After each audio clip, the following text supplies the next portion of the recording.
Happy New Year po, kapamilya! Ako po si Father J-Boy at tayo na po at magkapet pandasal.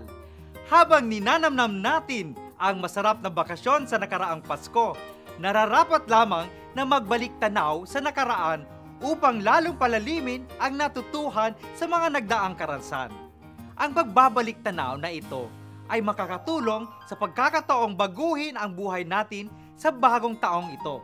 Maaari nating gamitin ang 3 tanong na galing kay San Ignacio de Loyola.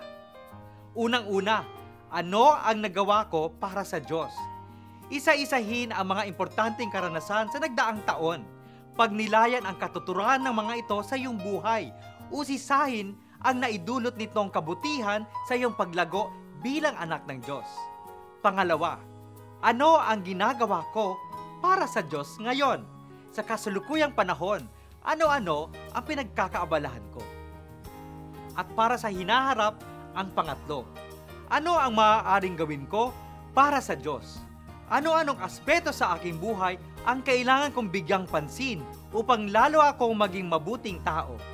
Pagdasal po natin na patuloy ang pagsisikap nating magpakabuti sa paghahangad nating makamtan ang ating mga hangarin sa buhay. Magandang umaga po!